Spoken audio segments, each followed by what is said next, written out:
estamos com um problema no ar-condicionado, mas já foi chamada os eletricistas, os técnicos devem estar ajustando aí em seguida. Vamos passar agora para o terceiro painel da manhã. E prometo que vai ser o último, vocês vão ver aqui, tá? Depois só no final eu volto. Tá? Nós vamos falar então sobre um tema que está bastante em voga, que é os tarifaços e geopolítica, os efeitos da geopolítica no mercado nacional, como é que nós podemos nos preparar. E, para tanto, deixa eu só... Os currículos dos palestrantes são longos. Vou pedir desculpa para o Schwank, já que eu vou reduzir bastante, Schwank. Vou começar, então, chamando o Fernando Schwank, foi prefeito municipal de Rio Pardo, foi secretário da Agricultura familiar do Ministério da Agricultura, que hoje é presidente do diretor do Instituto Interamericano de Cooperação para a Agricultura.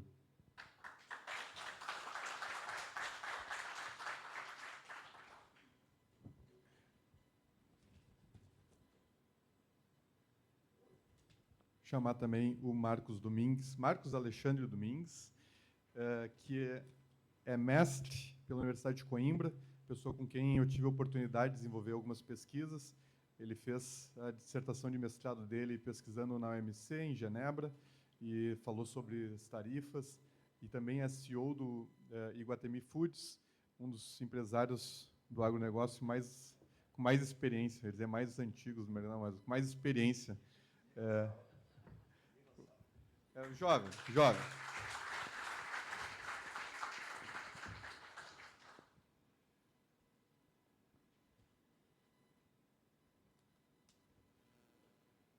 Peroz, eu perdi aqui o teu currículo, Peroz, me arrancaram uma folha aqui.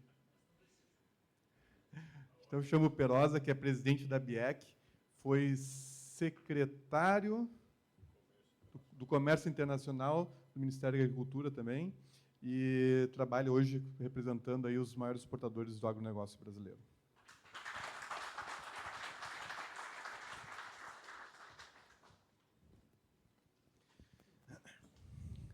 Bom, esse painel, então, ele vai falar um pouco sobre o cenário que nós temos vivenciado na agricultura, depois o cenário das agroindústrias que trabalham carne e depois a experiência pontual do Marcos, que trabalha, então, com as importações. E, nesse sentido, então, passo a palavra inicialmente para o Fernando Schwank. Tem uma apresentaçãozinha ali dele, para que ele possa partilhar, então, conosco a experiência e o que ele vem desenvolvendo. Deixa eu pegar o Marcos. Alô.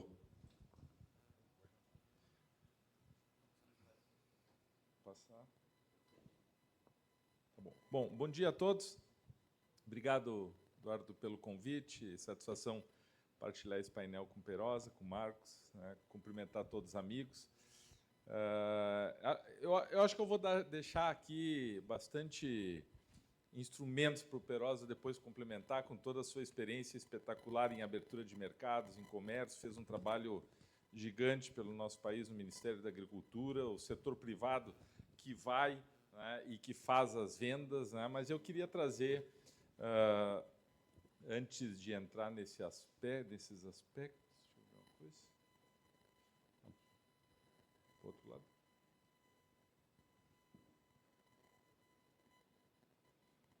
Qual é que é? Aí. Bom, só falar rapidamente do ICA, né, para quem não conhece, nós somos o Instituto Interamericano de Cooperação para a Agricultura, somos o braço especializado da OEA em agricultura, foi criado em 1942, portanto, no meio da Segunda Guerra Mundial, já com um enfoque de segurança alimentar, produção agrícola, ajudar os países a se desenvolver, num momento extremamente difícil da humanidade, e estamos mais ou menos num momento difícil desse novamente. Foi criado pelo Henry Wallace, um americano, que depois criou a Pioneer Sementes, o tema dos milhos híbridos, um grande pai da nossa Revolução Verde, foi vice-presidente do Franklin Roosevelt nos Estados Unidos, e o foco justamente era ajudar os países das Américas a receber tecnologias, cooperação técnica e poder se desenvolver no tema agrícola, né? Então, nós somos uma organização de 82 anos, ligados justamente na OEA, e estamos sediados nos 34 países das Américas. O ICA tem escritório do Canadá, Argentina e todos os países do Caribe. Trabalhamos com cooperação técnica aos países. O nosso board é formado pelos 34 ministros da Agricultura. O Peroz era o representante do Brasil enquanto secretário. Nós temos uma carteira de mais ou menos $1 bilhão em projetos dentro do ICA. Quando eu cheguei lá, nós assinávamos $185 milhões por ano. Esse ano já passamos de $310 milhões. E temos relação com as organizações internacionais de todo o mundo. Bom, eu queria falar um pouquinho sobre um tema que o Santin comentou, sobre o tema da importância do comércio para a segurança alimentar. O comércio não é só vender, né? Ele é muito mais do que isso, ele é muito mais importante do que isso, porque ele está extremamente relacionado a um tema que é ter a segurança alimentar para ter paz. O ministro Roberto Rodrigues sempre diz muito isso, né? Que o acesso a alimentos é fundamental para a paz no mundo. E a gente tem números que mostram isso. Esse foi um trabalho que foi feito, acho que o Peroz ainda estava como secretário, que foi feito pelo INSPER e pelo ICA, que tratou na reunião do G20, que foi em Mato Grosso, sobre comércio internacional e segurança alimentar global. Mostrando um pouquinho os números de que a nossa segurança alimentar já foi pior, ela piorou, ela melhorou e agora ela vem piorando novamente, né? E a subnutrição é determinada unicamente pela suficiência de ingestão de energia, calorias. Não tem em conta a qualidade ou a diversidade da dieta de alguém. É muitas vezes utilizado indistintamente com o termo fome, né? Isso são dados da FAO. E mostra um pouquinho, né, a prevalência da subnutrição por países. Então, a gente começa a olhar aqui que, basicamente, isso está na África, uma parte na Ásia, Índia, né, e uma parte também no nosso continente americano. Então, esse é um problema que é um problema global e que é realmente responsabilidade dos países. Os principais fatores de insegurança alimentar hoje são as guerras. E isso foi um estudo em 60 países com insegurança alimentar. Não é só o tema de choques econômicos, inflação, mas o primeiro item hoje são guerras, instabilidade política que tem acontecido, depois os choques econômicos, que tem muito a ver com inflação, e os extremos climáticos começam a aparecer, e isso conversa muito com o painel anterior, do impacto do clima na produção agrícola, e o Rio Grande do Sul é testemunha viva disso, do que está acontecendo nesses últimos anos. A nova geografia de balanças comerciais globais mostra, né, que nós, como América Latina, somos um grande vendedor de alimentos, né, e que a Ásia Oriental, incluída a China, é um grande comprador de alimentos. E aí vem um pouquinho do que o Santin comentou aqui, e a importância do nosso continente no tema da segurança alimentar. O comércio promove a passagem de regiões excedentárias para regiões deficitárias. E aqui a gente vê, quanto mais amarelo, mais excedente, e aqui estamos nós, Brasil, Argentina, Paraguai, Uruguai, né, e o azul, as regiões que mais compram alimentos no mundo. E aí tem toda a África e a Ásia também. Os Estados Unidos também, e aí provavelmente depois vamos falar, é um grande comprador de alimentos mundiais. E a dinâmica, justamente, do comércio mundial revela oportunidades nas capacidades de exportação e importação. Os verdes, aqueles que vendem, e os vermelhos, aqueles que recebem. E aí, mais uma vez, vemos o nosso continente americano como um grande celeiro do nosso mundo. E aqui algumas questões que são importantes e que eu queria rapidamente passar, justamente no tema de que comércio não é só compra e venda, né? Comércio tem muito a ver com redistribuição dessa produção alimentar, ou seja, eu tiro do país que mais produz e eu levo para os países que menos produzem, e eu faço com que aquelas pessoas possam ter acesso a alimentos de qualidade, às vezes com preços menores, para justamente poder fazer face à sua insegurança alimentar. A diversidade de escolhas alimentares. O comércio faz com que eu possa ter muito mais opções de alimentos na minha mesa, né? E por isso a importância da facilitação do comércio mundial. A estabilização de preços, né? O comércio é que faz isso acontecer através da acessibilidade para produções vulneráveis, reduz o efeito desses choques temporáveis, combate a fome, a subnutrição. Isso nós só vamos fazer através desse comércio mundial, porque muitos países não têm condições de produzir os alimentos que, por exemplo, nós podemos, e eles são obrigados a comprar esse alimento. Eu dou um exemplo, por exemplo, da região Caribe, que está aqui, que tem uma população de 3 milhões de habitantes, mas que recebe 30 milhões de turistas por ano. E que precisam acessar alimentos de alguma forma. Essa região ela não produz nem para si, quanto mais para aqueles que vêm. Então, a importância justamente de se aceder um comércio alimentar e poder fazer frente a esta necessidade. Melhores normas de segurança e saúde, isso tem muito a ver também com o que o Santin trouxe, porque levando o comércio não se leva só o comércio, se leva a sanidade. Se leva justamente todos os protocolos e o trabalho de defesa sanitária que os países têm para levar não só o alimento, mas o alimento sadio. Nós temos um programa, o ICA tem um programa de defesa sanitária forte, temos uma operação no México de 100 milhões de dólares por ano, só no tema da mosca da fruta, a questão da peste suína africana, o ICA foi chamado pelo governo americano para trabalhar na República Dominicana e fazer a atuação preventiva. Então, esse é um trabalho extremamente importante, Santinho, e eu coloco já à disposição o nosso programa de sanidade para a gente levar esse programa da URGS e espalhar isso pelo continente, porque o comércio necessita disso. Você não acessa o mercado se você não tiver as normas sanitárias cumpridas dentro do seu país.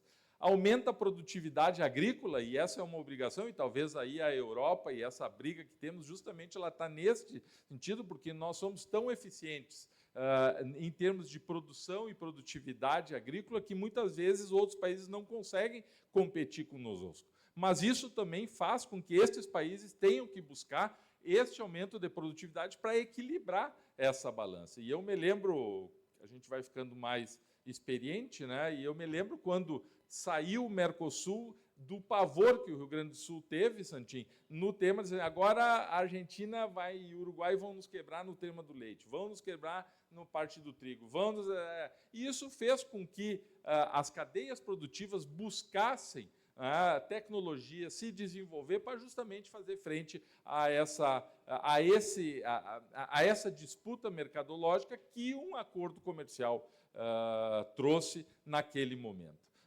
E, obviamente, a alocação eficiente de recursos que permite que a produção seja efetuada em regiões mais produtivas do mundo. Muitas vezes vai ter que se fazer escolhas, porque aqui nós somos muito mais eficientes, muito mais produtivos, e isso conversa muito também com os temas climáticos. E só para mostrar alguns números no comércio nas Américas, né, e no Cone Sul, o destino das nossas exportações agroalimentares em termos de continente americano vai 37% para a Ásia, 27% Estados Unidos e Canadá, 17% para a América Latina, resto do mundo. Então, o valor das nossas exportações mundiais, quase 30% de produtos agroalimentares vem desta região do continente americano, e aí a nossa responsabilidade e a importância que esta região tem em termos de produção e segurança alimentar no mundo. E o comércio intra-regional, quando a gente olha as Américas, existe um comércio de 44%, mas isso muito olhando lá México, Canadá, Estados Unidos, que certamente agora esses números vão mudar. Mas quando a gente olha a nossa região sul, o Cone Sul, da América do Sul, nós temos só 9%, 8,9% de comércio intrarregional. Isso é uma oportunidade para a nossa região também. Então, no Brasil, nós somos hoje 23% da exportação das Américas, 6,9% das exportações mundiais. A Argentina, que é o número 5, 7% exportações das Américas, 2% das exportações mundiais. 81% das exportações do nosso hemisfério estão concentradas em 5 países. No Canadá, Estados Unidos, México, Brasil e Argentina. Aqui, na nossa região sul, né, quando as Américas eram 37% de mercado olhando para a Ásia, quando a gente olha só o Cone Sul, a gente tem 53% das nossas exportações mirando a Ásia. Né? Então, realmente, é para onde a nossa região está olhando. 10% das exportações mundiais agroalimentares vem da nossa região, aqui no sul, né? 37% das exportações dos produtos agroalimentares das Américas em 2024 e 63% das exportações da América Latina e do Caribe. É muita coisa. Né? E, mais uma vez, né, a gente tem aqui na região sul um pouco comércio intraalimentar. Hoje, eu morando já há 4 anos e pouco na Costa Rica, eu tenho uma percepção, né, e isso expressa um pouco nesses números, que nós, Brasil, por sermos tão grandes, por termos um mercado tão grande internamente, nós ficamos um pouco de costas para os nossos países limítrofes que falam espanhol. Pela dificuldade do idioma deles com nós, nós com eles, e isso, para mim, reflete um pouco esse número do comércio intra-regional. Então, aqui só mais de 80% das exportações agroalimentares da região sul, né, estão concentradas, aí sim, Brasil e Argentina, os 2 grandes países produtores de alimentos da nossa região. E, para terminar, aqui, né, nesse capítulo das Américas, como desafios, consolidar a exportação com principais parceiros, né, e isso provavelmente Perosa vai, com muita propriedade, conversar um pouco, diversificar os mercados-alvo, e o Santin trouxe isso muito interessantemente, já nos impactos que isso tem, né, na nossa balança comercial, e, por último, como um desafio, reforçar o nosso comércio intra-regional. Muito obrigado e adiante. Obrigado.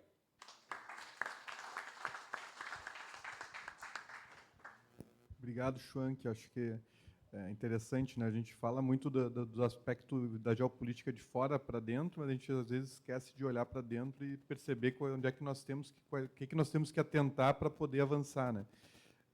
Passo aqui então agora a palavra para o Perosa, Roberto Perosa, para que ele possa fazer uma análise da geopolítica e de como a associação dele vem tratando essas questões e vem sofrendo ou não os efeitos do cenário político atual. Bom, gente, primeiro, bom dia. É um prazer estar aqui em Rio Grande do Sul, em Esteio. É minha primeira vez aqui na Expo Inter. Eu já fui a diversas feiras agropecuárias. Eu cheguei bem cedo aqui hoje.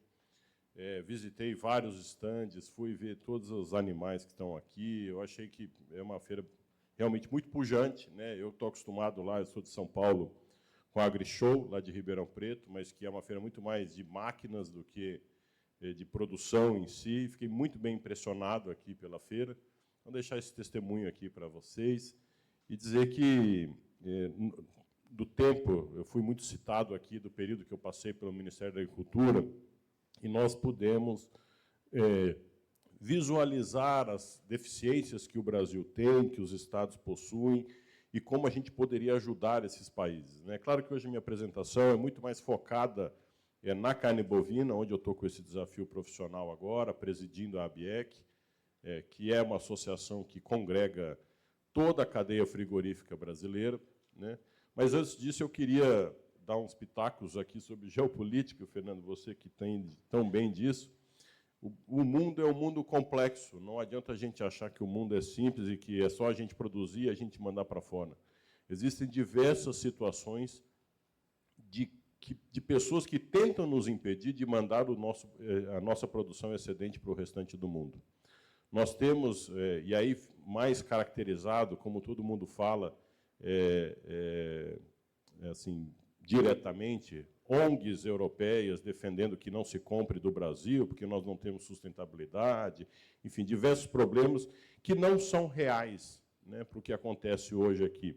Hoje mesmo eu acabei de receber, no monitoramento que a gente faz, um texto terrível, falando mal da pecuária brasileira, um monte de inverdade, mas que está num grande site de notícias, e eu pedi para pesquisarem quem tinha escrito aquele texto, se foi alguma pessoa técnica, algum veterinário, enfim, alguém que entenda do assunto, e fomos ver lá uma jornalista com especialização em design gráfico e design de interiores, com todo respeito a essas profissões, mas não dá, a pessoa não tem o conhecimento técnico para falar sobre a pecuária.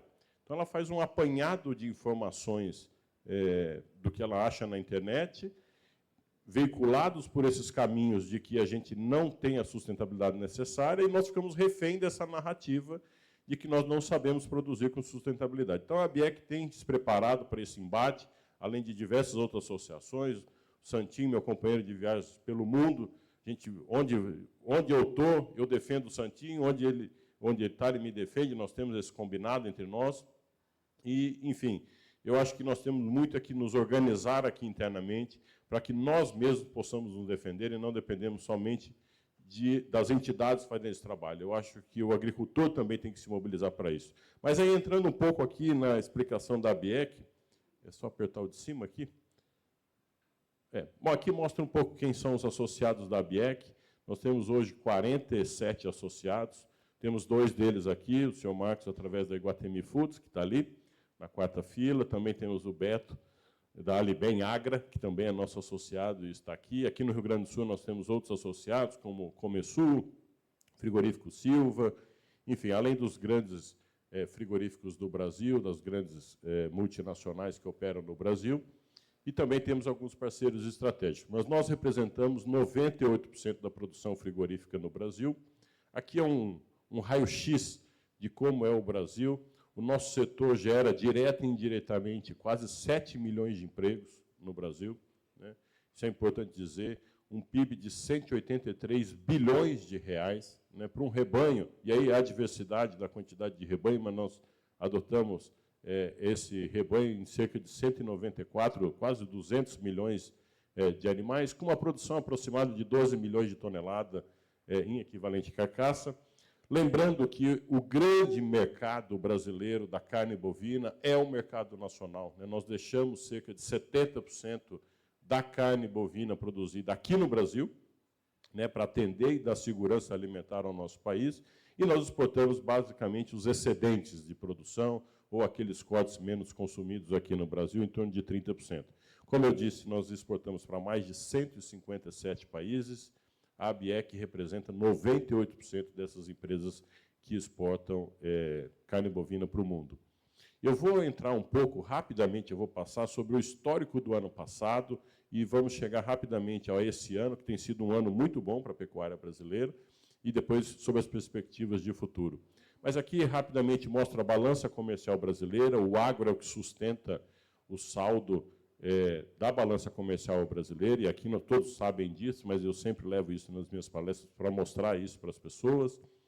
Aqui nós temos a questão de quanto as exportações brasileiras de carne bovina representam do total do agronegócio exportado. Então, nós representamos em torno de 8% do total exportado, é uma importante cadeia que gera divisas para o nosso país. E aqui a gente já entra um pouco nos dados dos anos anteriores. Veja que, em 2021, nós exportamos quase 2 milhões de toneladas, com uma rentabilidade de 9 bilhões de dólares, e aí, em 2024, chegamos a 13 bilhões de dólares, com 3 milhões de toneladas aproximadamente. Esse dado de 2024, vejam o crescimento que tem, tanto em receita quanto em volume de 2026 para 2024. É um crescimento assustador. O ano passado, 2024, foi o ano recorde de exportações, tanto em volume de toneladas, quanto também em volume de receitas. E eu vou mostrar mais adiante para vocês que 2025 deve se tornar mais um ano recorde de exportações, tanto em volume quanto em receitas. Aqui os 10 maiores destinos da carne bovina brasileira, isso baseado em 2024, né?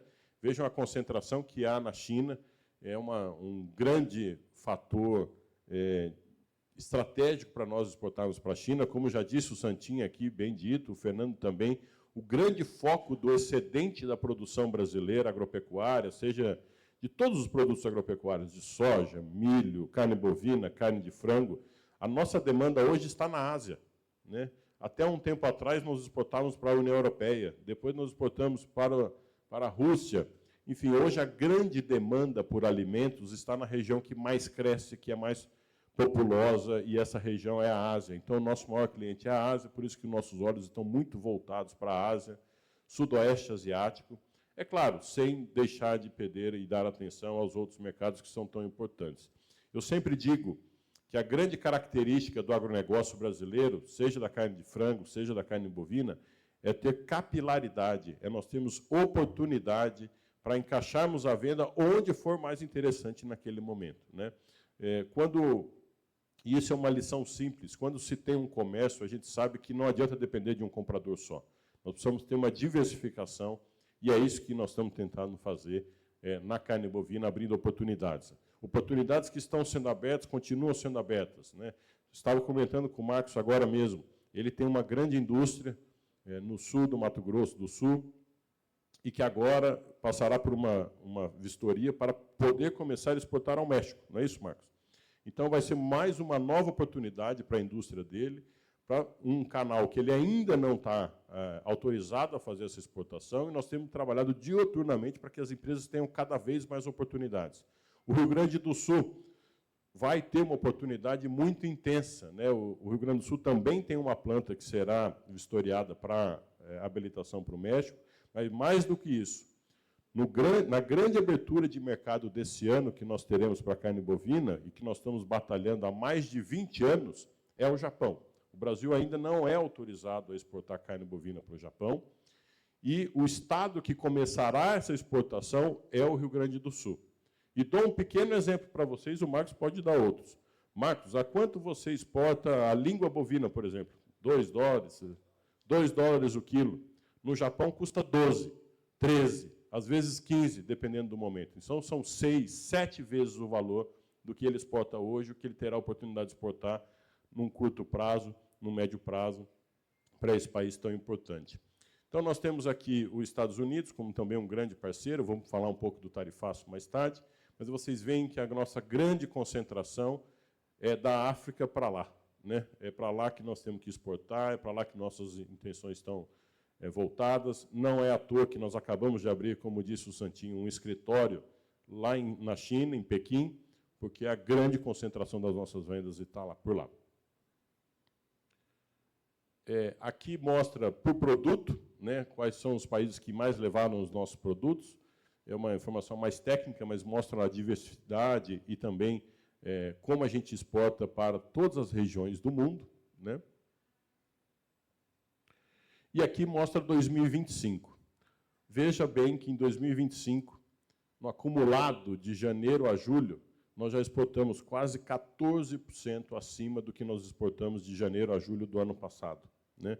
Nós estamos já, até julho, com quase 9 bilhões de dólares exportados, quase 2 milhões de toneladas exportadas, em um preço médio acima do que a gente estava vendendo no ano passado.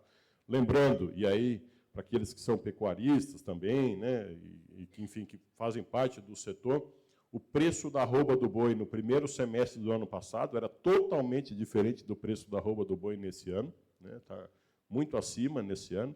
Então, significa que, de fato, toda a cadeia está se beneficiando desse movimento de exportação da carne bovina brasileira. Aqui mostram, né, um comparativo dos Estados Unidos e da União Europeia, de janeiro a julho de 2024 com janeiro a julho de 2025. Veja o crescente que nós vimos nos Estados Unidos, e aí já estou começando a falar para vocês algumas informações pré-tarifaço, né? Como a gente tinha crescido as nossas exportações para os Estados Unidos, né? Então, nós tínhamos crescido quase 100% as exportações para os Estados Unidos no primeiro semestre. E com uma perspectiva de continuarmos crescendo, haja visto os Estados Unidos está passando pelo seu menor ciclo pecuário, e a pecuária vive de ciclos, mas pelo seu menor ciclo pecuário dos últimos 80 anos. Então, o fato é, traduzindo isso no português claro, que os Estados Unidos está com falta de carne, né? Então, há falta de carne bovina no mercado americano. E quem hoje é capaz de suprir essa demanda é o Brasil, que tem a carne mais competitiva, mais sustentável, e os outros competidores nossos, como a Austrália, Argentina, Uruguai, não têm o volume suficiente para atender o mercado americano como o Brasil tem. Por isso que o Brasil é o grande fornecedor de carne bovina do mundo. Mas veja a diversidade que nós temos e o incremento. Na maioria dos países, um grande incremento de venda de carne bovina pelo mundo, né, comparado o primeiro semestre do ano passado com esse primeiro semestre desse ano. Aqui é a nossa perspectiva para 2025. Né? Nós devemos ter um incremento de faturamento em torno de 12% e também um incremento de volume em toneladas de 12%. Essa estimativa, eu costumo dizer, Marcos, quando a gente chegou na BIEC em dezembro do ano passado, todo mundo veio me perguntar quais são as expectativas da BIEC para esse ano. Né? E nós começamos a olhar isso atentamente, as demandas globais, as possibilidades de abertura de mercado que teriam, enfim, olhando isso junto com outras proteínas, etc., e fizemos essa estimativa. Essa estimativa foi feita em dezembro. Né? E, por incrível que pareça, não houve nenhuma alteração. Ela vem se mantendo no decorrer dos meses, então não é uma estimativa feita agora, esse mês passado, mas ela veio se perpetuando com a ideia que a gente teve em dezembro, se confirmando com a ideia que a gente teve em dezembro, trazendo esses números positivos para o setor da carne bovina brasileira. Aqui mostra, um pouco falando do tarifaço, e eu estou indo rápido para a gente conseguir fechar tudo aqui, Eduardo. Aqui mostra a diferença, é um quadro meio complexo, mas a diferença da aplicação da tarifa, o que isso pode levar. Vejam lá no começo do gráfico que o Brasil exporta para a China, para os Estados Unidos, com diversas tarifações diferentes. Né?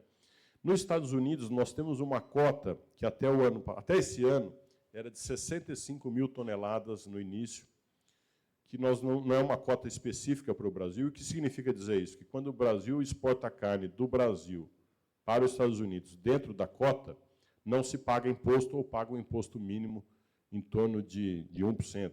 Né? Mas essa cota de 65 mil toneladas, ela se exaure nos primeiros 10 dias de janeiro.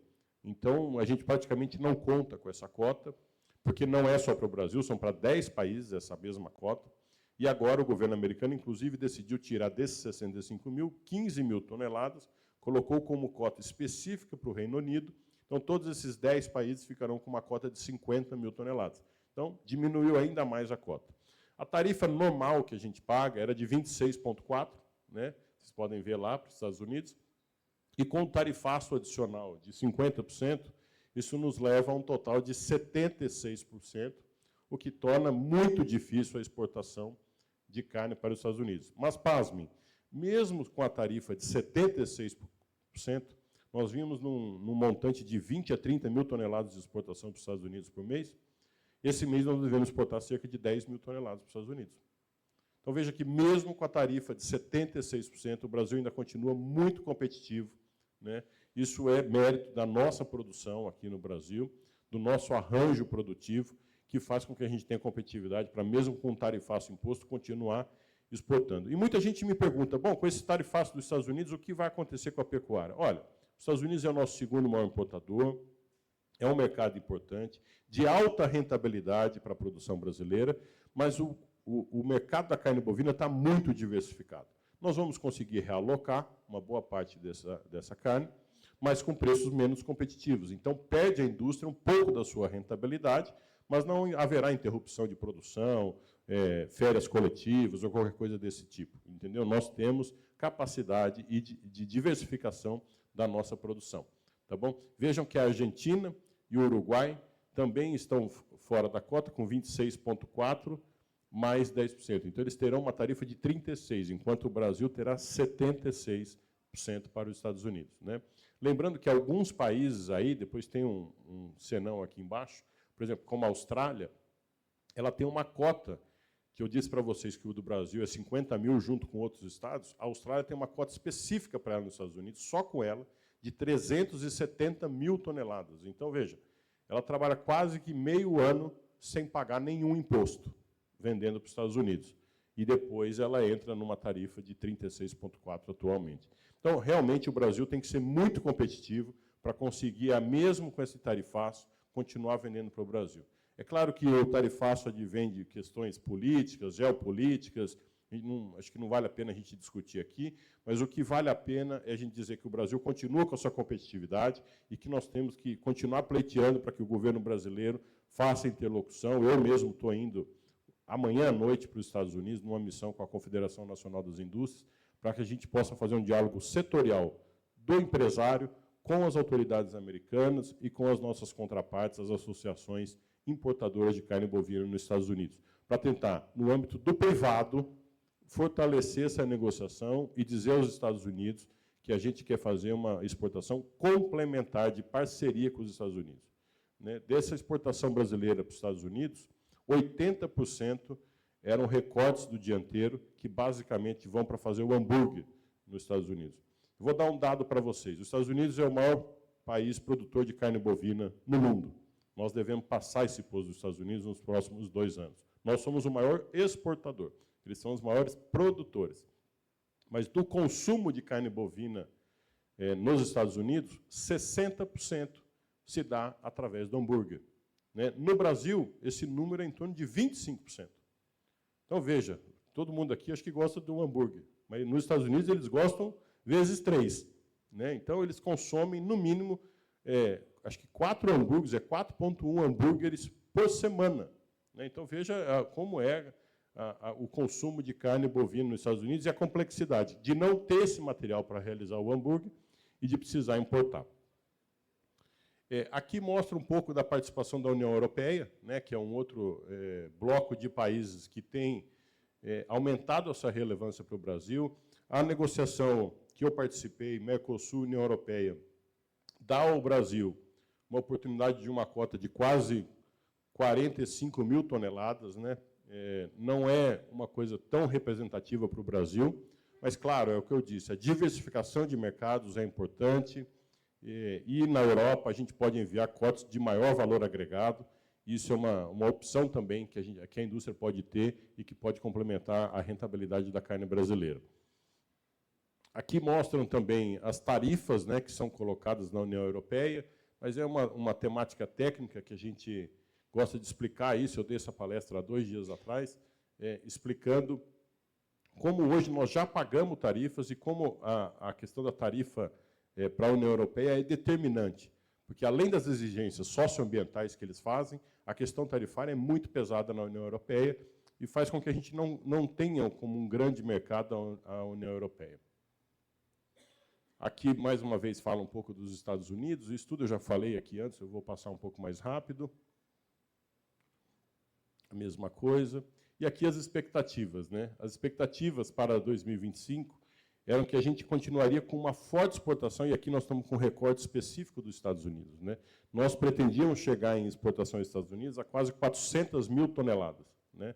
Seria um recorde histórico, haja visto o momento deficitário que eles vivem, e essa carne que será produzida, que estava programada para ser produzida, vai ter que ser realocada ao redor do mundo, com talvez uma menor rentabilidade, mas não deixaremos de produzir essa carne no Brasil. Aqui é de onde os Estados Unidos importa, hoje, basicamente. Né? Então, 21% do Brasil, 18% do Canadá, 23% da Austrália. Lembrando que a Austrália tem aquela grande cota autorizada. Né? Veja o volume da Argentina, é muito pouco. Do Uruguai também é muito pouco. Né? Paraguai, pouquíssimo também. Então, os grandes players internacionais são o Brasil, a Austrália, e ali para os Estados Unidos, o México e o Canadá. Aqui mostra o preço de cada corte de carne nos Estados Unidos. Eu vou passar um pouco isso aqui. E aí, eu, para finalizar aqui a minha fala, trago para vocês isso. Né? As questões geopolíticas que eu disse antes de iniciar aqui a nossa fala. Nós não estamos sujeitos somente à questão da produtividade, a como a gente consegue produzir isso e a que preço a gente consegue produzir isso. Nós estamos sujeitos também a questões geopolíticas. E as questões geopolíticas estão ainda inseridas em um contexto de política interna. Veja isso, um tribunal dos Estados Unidos decidiu, sexta-feira, que todas as tarifas colocadas pelo Trump são ilegais.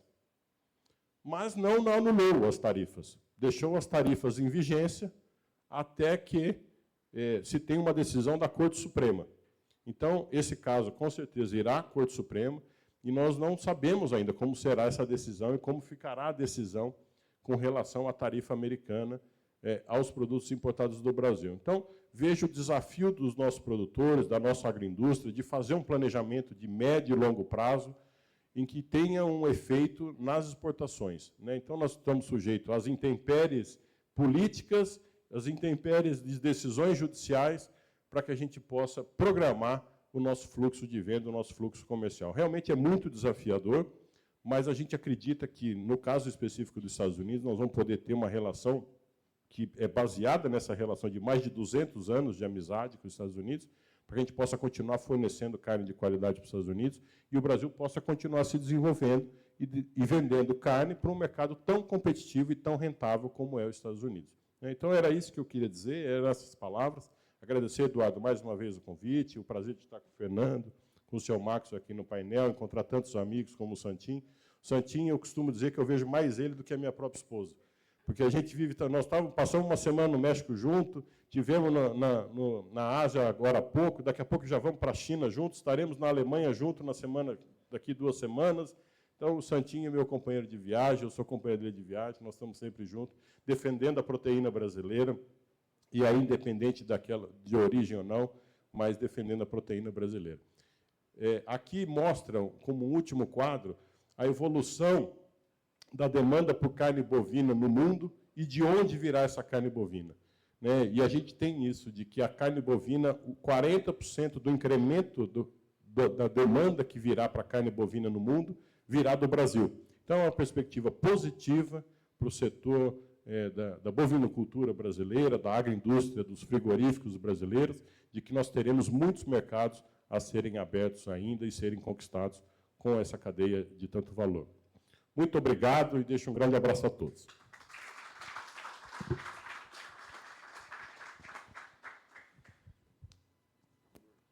Obrigado, Perosa, pelas palavras. Acho que serviram também para dar uma motivada, porque a notícia ela nos traz uma carga de preocupação, né?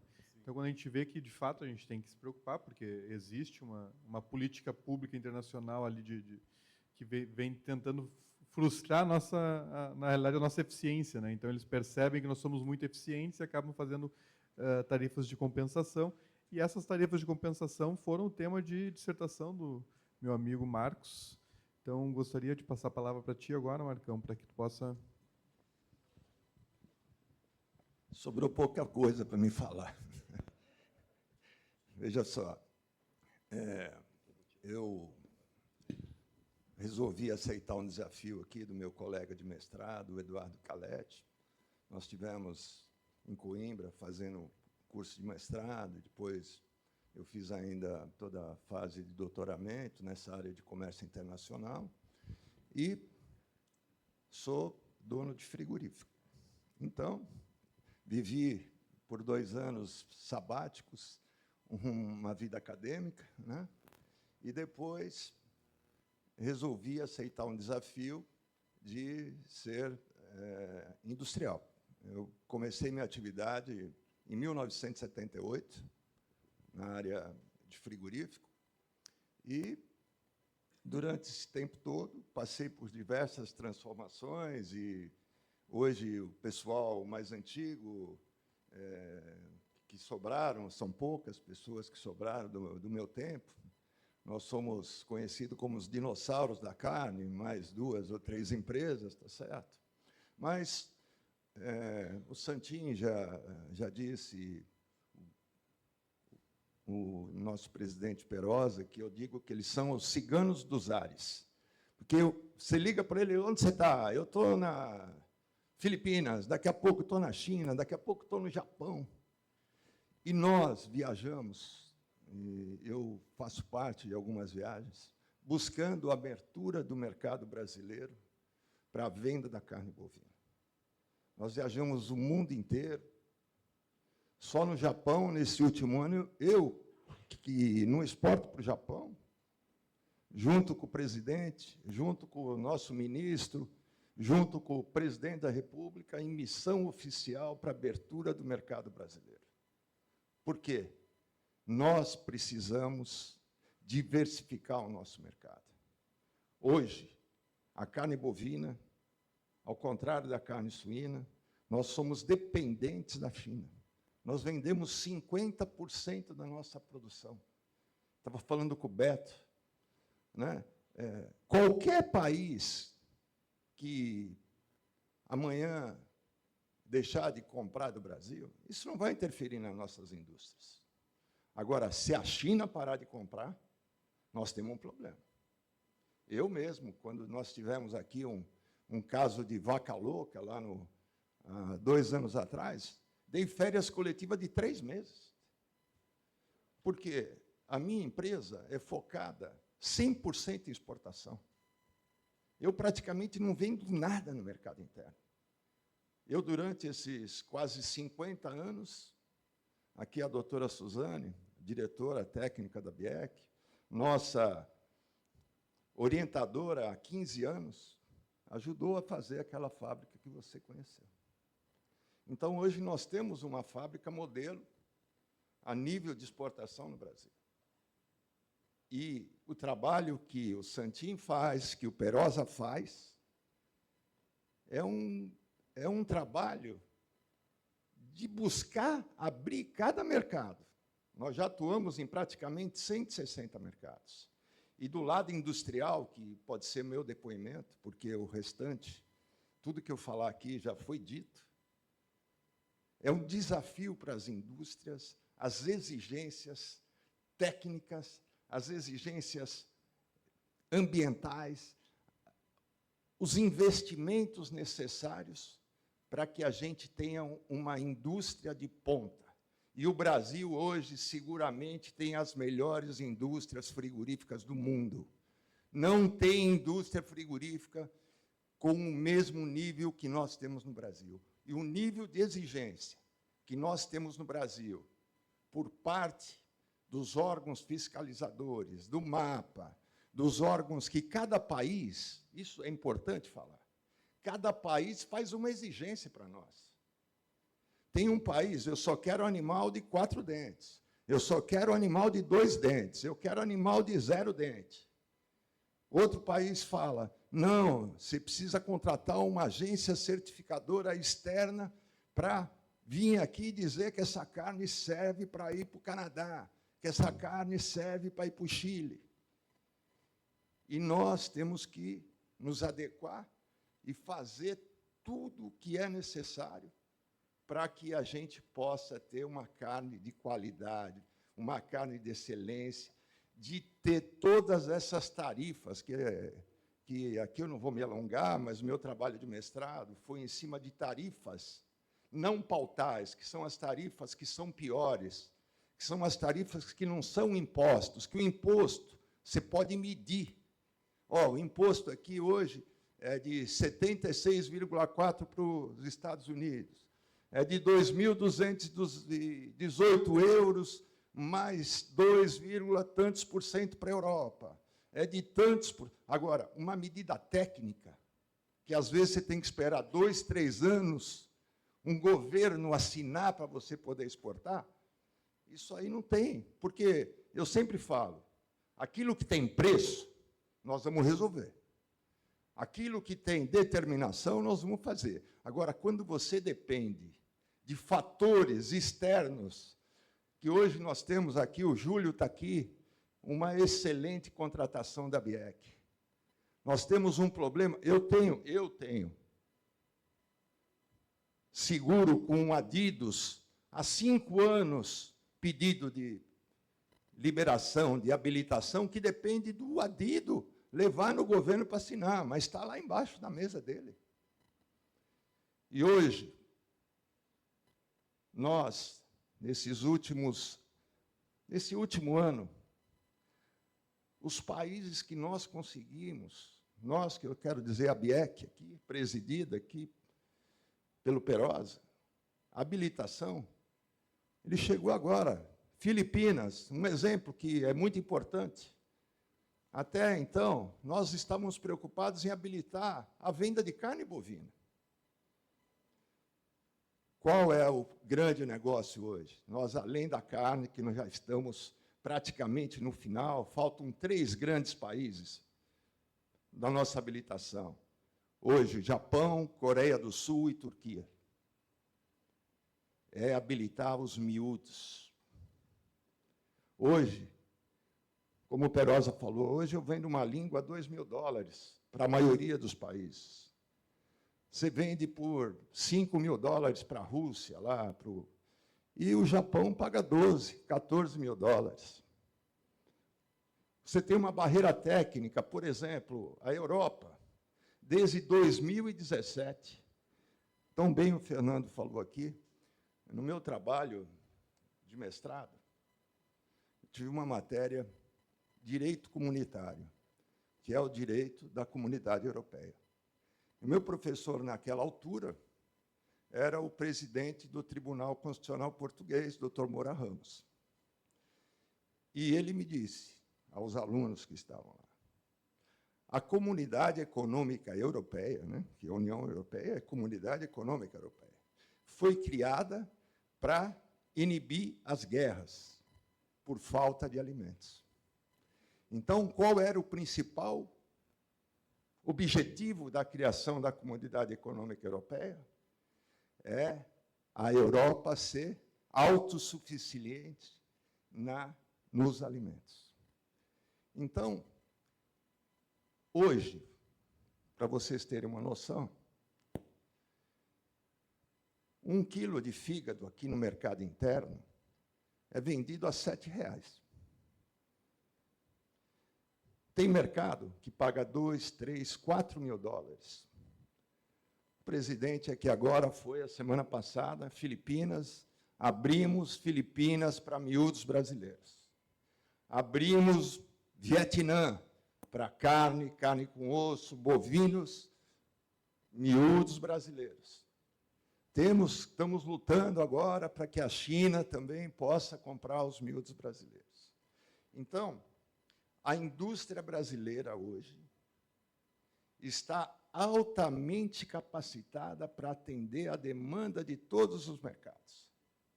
Aqui está um exemplo, o Beto do Agra, da Libem, teve um problema na empresa dele, lá no Mato Grosso.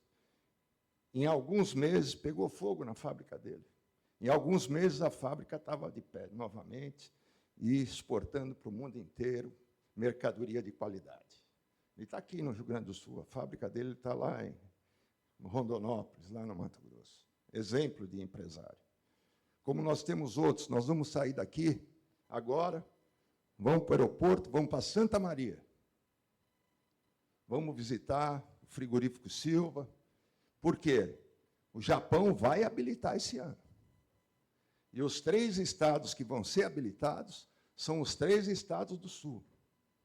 Quem tem condição hoje aqui no Rio Grande do Sul? São as 3 plantas que, eu não sei se são habilitadas nos Estados Unidos, no Minerva, e o frigorífico Silva. Então, a nossa busca não é só pelo pessoal. Hoje, nós temos que ver, é toda uma cadeia. Nós temos que ver que nós temos que ter pessoas como Santim, como Perosa, como Júlio, que estão trabalhando por todos. Nós não podemos individualizar ninguém. Todos têm que ter o mesmo direito. Então, eu me ponho aqui à disposição de vocês, para não me alongar. Eu agradeço o Eduardo Calete, que eu faz 15 anos que não falo. Eu, antigamente, estava acostumado a dar palestra, a dar aula, mas eu me preparei, escrevi. Fiquei uma semana estudando. Tudo o que eu estudei estava aqui. Eu falei, vou falar o quê? Não tem nada para falar, né? Então, o que eu posso dar é a minha experiência, né? De gestor. Eu ainda faço toda a parte comercial do frigorífico, tanto na área externa, como na área interna, e como na área de compras. Né? E procuro transferir o pouco que eu sei, porque quando, só para terminar, quando nós fomos fazer, minha esposa está aqui, quando nós chegamos em Lisboa, alugamos um carro e fomos a Coimbra. Coimbra está entre Lisboa e o Porto, mais ou menos na metade do caminho. E um pouquinho antes de entrar na cidade de Coimbra, tem uma placa lá, Coimbra, Cidade do Conhecimento. Eu falei, poxa, o que será que é isso, né? Aí chegamos na universidade, aí me tornei colega e amigo do Eduardo, e a gente falava, nós chegamos aqui e não sabemos nada. E quando nós concluímos o nosso mestrado, que lá você tem que estudar. Se não estudar, você volta para casa sem o título. Para vocês terem uma ideia, isso é interessante. Portugal, os valores são de 0 a 20. Você não tem nota de 1 a 10. Na Universidade de Coimbra, que é de 1210, nunca ninguém teve uma nota 19, nem 20. Lá nunca foi feita uma prova de múltiplas escolhas. Lá você tem que escrever. E lá você tem que saber a matéria que você está estudando. Quando nós saímos de lá, conversamos, falamos, nós temos certeza que nós continuamos não sabendo nada. Então, para concluir, eu agradeço você ter feito isso, né? Eu tenho 70 anos, né? E trabalho no ramo desde 1978, tá certo? Há 47 anos. E estou todo dia aprendendo. E se aquilo que eu puder, do meu conhecimento, transferir para as pessoas, eu faço questão de fazer isso. E no meu setor, aquilo que eu aprendo na minha indústria está aberto para todos, porque eu tenho que dividir o conhecimento com todos. Muito obrigado aí.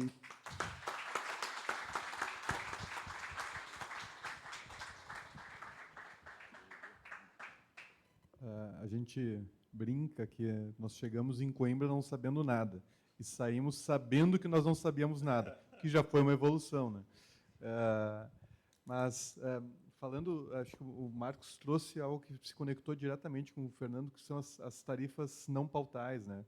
Que são aquelas questões das exigências, assim, e como isso muitas vezes dificulta. A gente vem, muitas vezes espera anos para aproveitar, para conseguir se credenciar, para poder exportar, e às vezes passa por alguma janela, algum requisito que a gente tem indefinido, depois volta novamente anos, né? Não sei se o Schwank se importa, mas como é que existe o ICA consegue assistir as empresas que têm interesse em começar a exportar, os agricultores têm interesse em começar a exportar, porque agora com a reforma tributária, em tese, a exportação ela vai ser um referencial de fomento, de desoneração, não precisaremos mais ter a tributação em cascata gerando crédito.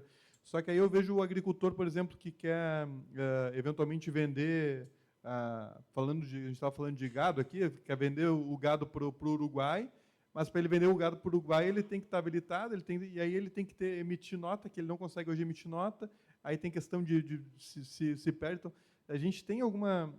o ICA se responsabiliza por isso, tem como a gente fazer um trabalho prévio de sanitário, de regras, para que a gente possa capacitar o agricultor gaúcho para essas questões não pautais? Bom, a nossa relação é direta com os governos, né? Então, eu dou um exemplo a vocês. Nós acabamos de fazer um grande diagnóstico na região andina para ver qual era a capacidade e como os governos estavam preparados em relação à inocuidade de alimentos para exportação para a Europa. E isso já foi muito interessante, porque, inclusive, foi com recursos do All Invest Verde que nos contrataram para a gente poder olhar e ajudar os governos, porque, na verdade, muitas vezes, o primeiro ponto é que o governo não está preparado para fazer e ajudar os seus agricultores a emitir certificados, a ter os laboratórios corretamente montados para poder fazer as exportações. Então, a gente tem feito bastante isso, olhando a capacidade, vamos dizer assim, governamental, principalmente dos países menores que não têm, por exemplo, a capacidade como o Brasil, de ver qual o tamanho do preparo que eles estão para aceder aos mercados. Até aí, muitas vezes, nós chegamos.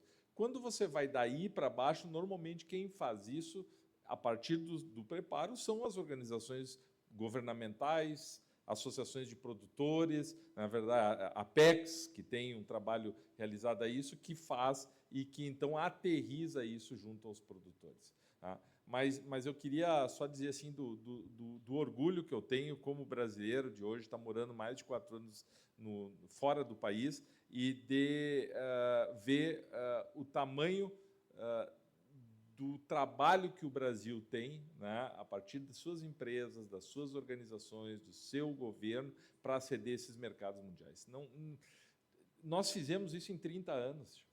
É a minha geração, é a nossa geração que fez isso. Quando eu era criança, nós comíamos um frango no domingo e era o almoço do domingo. Vocês se lembram disso, mano? Quem tem mais de 50 anos sabe disso. E nós transformamos o nosso país num dos 3 grandes players de produção e exportação de alimentos em nível mundial. Isso não é à toa, isso é através do trabalho das organizações, do governo, das empresas, espírito empreendedor. Montar num avião não é fácil. O que o senhor disse do Perosa, do Santinho, eu acompanho, deixam a sua família de lado para viajar, para trabalhar para as empresas. Não, para trabalhar pelo país, para trabalhar pelo Brasil. É por isso que o nosso Brasil cresceu tanto, é pelo espírito empreendedor da nossa gente. E isso dá um orgulho imenso, eu acho, que em cada um de nós que trabalha no agro. Eu vi os números do Santim quando eu fui secretário da ministra Tereza Cristina, de 2019 a 2021. Nós olhava, Santim, o oeste paranaense e as cooperativas iniciando a fortalecer muito a produção de tilápia, e nós dizia, a próxima proteína vai ser a tilápia. E hoje a gente vê os números, eles explodindo a partir de um trabalho de integração. A mesma coisa que fizeram suínos, aves, estão fazendo com tilápias, e nós estamos nos transformando, e vamos nos transformar no maior exportador de proteína de peixe do mundo. Então, é algo impressionante. Isso são 5 anos, 10 anos, 15 anos, que eu acho que a gente sai daqui com um depoimento como o do seu Marco, com um orgulho enorme, né, assim, um prazer de ver uma pessoa como ele dizer e falar do seu trabalho, e isso vai se multiplicando, e o Brasil é o que é, graças a essa força conjunta de cada um de nós. Né? Parabéns aí a todos. Muito obrigado. Marcos, quer falar uma frase para concluir? Tinha tanta coisa para dizer que eu cometi uma injustiça. Nós temos que, todos do agro, agradecer a Deus pela escolha de 2 pessoas que dirigiram o Ministério da Agricultura nesses últimos 2 mandatos. A senadora Tereza Cristina, antiga ministra do MAPA, e o senador, hoje ministro, Carlos Fávaro. O agro deve a essas 2 pessoas tudo o que ele puder fazer, porque essas pessoas, como o meu presidente, Perosa, como o presidente Santim, viajaram esse mundo inteiro, aonde eram chamados, estavam presentes, para ajudar na abertura dos mercados brasileiros. Era só isso que eu queria dizer. Perosa, se puder falar, eu queria te fazer uma pergunta e pedir para te encaminhar a conclusão. Da tua experiência, como é que o Brasil está sendo visto de lá para cá com relação a gente está ganhando mercado, é porque está se indo, porque também nós melhoramos muito. Eu queria que tu falasse um pouco sobre isso internamente, né? E aí encaminhar o teu encerramento. Tá bom. Olha, primeiro, eu fico muito feliz de participar de um evento como esse, porque a gente tem a oportunidade de debater o que nós somos, né? A essência do brasileiro, né? A essência do brasileiro trabalhador, a essência do brasileiro que luta e que entrega, né? Esse orgulho que o Fernando está dizendo aqui. Eu acompanhei de perto o ICA, essa instituição maravilhosa que o Fernando trabalha, que faz um trabalho macro, né, na região das Américas. Um trabalho fundamental, Fernando, que você tem feito, que o ICA tem feito e que o Brasil apoia tanto, através da Embrapa. A Embrapa foi muito revolucionadora no Brasil, né? Ninguém, em todos os outros países que a gente acompanha, não existe uma empresa dedicada à agropecuária, com investimentos públicos, para que possa transformar a agricultura. E foi isso que ela fez, né? Então, eu acho que é um orgulho para nós, brasileiros, termos isso no Brasil. Depois, acompanhar o depoimento do Marcos, que meu grande amigo, né? Nos conhecemos há pouco tempo, mas criamos uma afinidade tão grande. Tem um trabalho maravilhoso. Eu pude visitar a indústria dele. Eu já visitei mais de 30 indústrias nesses últimos 3 anos. A indústria dele é um exemplo, né? enfim, de organização, de timing, de saber como se preparar para atender as novas exigências. Então, é muito orgulhoso para a gente ver isso. E é mais um exemplo de um grande brasileiro que se prepara, que está pronto para atender as demandas internacionais, né, levar a produção do campo para o mundo, né, fazer essa transição da produção do campo para o mundo. Então, o Brasil hoje, Eduardo, é muito bem visto no exterior. Mas, quando a gente começa a ser muito bem visto e entregar muita competitividade, nós temos adversários, né? Adversários que não querem perder o espaço que já possuem, adversários que não querem perder aquele mercado específico, né? Veja o caso do Japão. Eu vou ficar no caso do Japão. Nós estamos há 20 anos negociando para poder vender carne para o Japão.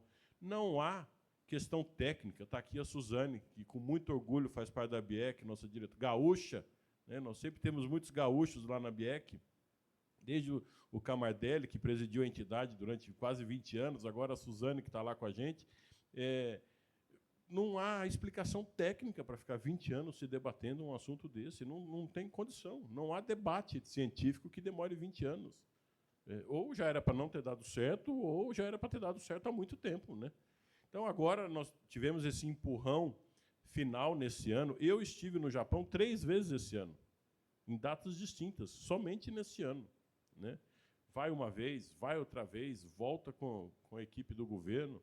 Então, fazendo esse trabalho para que a gente possa dar oportunidade para os produtores brasileiros. Então, o Brasil é muito bem visto, mas não deixemos nos iludir de que, quando a gente é bem visto e quando a gente mostra a nossa competitividade, existem diversos outros segmentos que trabalham contra a gente.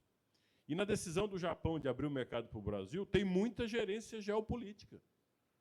Quem exporta hoje para o Japão a esses preços absurdos? Absurdos não, são os preços que são vendidos hoje. 5, 6 vezes a mais do que o Brasil vende. Quem exporta para o Japão? Os Estados Unidos e a Austrália, que não querem perder esse mercado, né? Podem dizer o que quiser, mas existe ingerência política dos países. Eu vou contar uma história aqui para vocês. Eu estive na Coreia do Sul, que o Marcos bem disse, que é um outro mercado que nós queremos abrir para a carne bovina brasileira, e tive com o ministro da Economia lá da Coreia do Sul. Agora já trocou todo o governo, porque o presidente sofreu impeachment, já virou de ponta cabeça lá. Mas ele me disse, olha, eu quero importar carne do Brasil, só que eu vou ser muito sincero e transparente para você. Os Estados Unidos manda 40 bilhões de dólares em defesa para a Coreia do Sul todo ano, por conta da Coreia do Norte. E se a gente abre para a carne bovina brasileira, os Estados Unidos não é que ele vai tirar os 40 bilhões, porque ficaria muito ruim isso, tudo, mas que ele tire 15. Ele falou, eu não consigo mais abastecer os meus aviões. Entendeu? Então, olha o nível que chega a articulação dos nossos competidores, sendo que o Brasil é um campeão global de produção de alimentos, e aí me relembro sempre o ministro Roberto Rodrigues, o Brasil é esse campeão global na produção de alimentos, proteína, seja proteína vegetal, proteína animal, mas a gente não compete somente com a competitividade dos nossos concorrentes. Nós competimos com o poderio econômico e geopolítico dos nossos concorrentes. Então, é muito difícil. E, quando a gente diz que é muito difícil, é somente para exaltar o que nós, brasileiros, já estamos fazendo. Num cenário de muita dificuldade, nós estamos conseguindo bater recordes de exportação, recordes de abertura de mercado e recordes de oportunidades que são geradas lá fora, trazendo divisas aqui para dentro. Então, é isso que eu acordo todo dia, com esse orgulho, é esse orgulho que me faz ter motivação para continuar o trabalho que nós estamos fazendo. Em defesa da carne bovina agora, mas já tive a oportunidade de defender todo o Brasil, já fui o negociador-chefe do Brasil para questões agrícolas, e agora nós vemos a oportunidade de cada vez levar adiante a carne bovina brasileira, porque nós sim produzimos com muita sustentabilidade e de uma maneira muito competitiva, né? E aí, ontem estava falando com um amigo sobre, para finalizar minha fala, Eduardo, até uma fala meio polêmica, mas tinha o nosso saudoso Zagallo, né, que diziam coisas polêmicas. E eu estou adepto ao Zagallo agora, de uns tempos para cá. O mundo terá que nos engolir, entendeu? Porque nós somos competentes, produtivos, vocacionados para a produção, e nós vamos cada vez mais levar alimento para o mundo que o mundo precisa. É isso. Obrigado. Obrigado a todos.